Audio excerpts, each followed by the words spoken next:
Take us through that breakaway goal that you had. Yeah, James made a great flip, and luckily we got the balance through. And I knew I had pressure on behind me. I was, forced my backhand, but I knew if I could get it to my forehand, I had a pretty high chance of scoring on it. So I just tried to get to the forehand as quick as possible when I got close to him.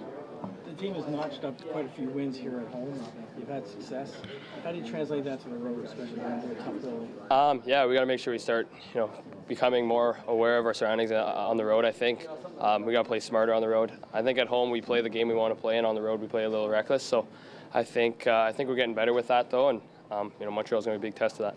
On that goal, did you know you had enough time to kind of get the forehand, or do you think James might have taken that angle away? Yeah, I kind of looked up the whole time, kind of saw what he was doing, and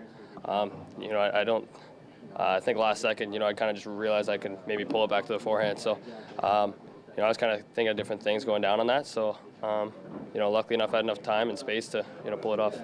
What do you think of Connor's 4-point night? Yeah, it doesn't surprise me. Obviously, I played against him a couple years in the O, and how good he was there, and seeing him, kind of in the A 2 years ago, and last year how good he was. He was going to break it eventually, and tonight's the night that he did, and I think going forward he's just going to keep being the same player. You and Tyler look like you're having a lot of fun on the bench. I mean, what's the chemistry been like between you guys individually? Yeah, we've had a lot of fun with each other. He's kind of like a dad figure to me. I always joke around with him like that, and he's been a great help on and off the ice, leading me and kind of teaching me how to be a pro. So he's been a big help to me, and obviously there's time on the bench to kind of have fun with each other, and we like to stay light with each other, and when we do that, we feel better.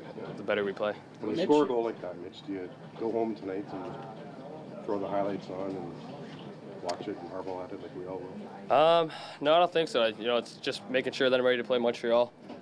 So I think going home, just probably turn on the TV, maybe watching something or playing video games, kind of get your mind off this game and forget about it completely. Was Tyler trying to get you to sing "Sweet Caroline" there on the bench? It looked like he wasn't sure.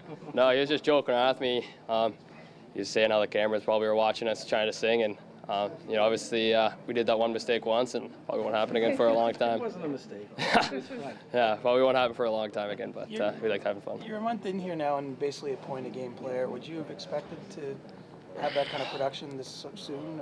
Or? I don't think so. Obviously, it helps with JVR and Bosey by my side every night. They've been a great help on and off the ice, as teaching me new things and how to be a professional athlete. So, big credit goes to those two for sure. And I think it's just making sure I come in every day and just try to get better. That looked like another new celebration. You're kind of trying different ones out. Yeah, I kind of wanted to jump into the glass, realized I was kind of too far, and excitement took over again. I like to do different things. I like to see the reaction of Bosey's face.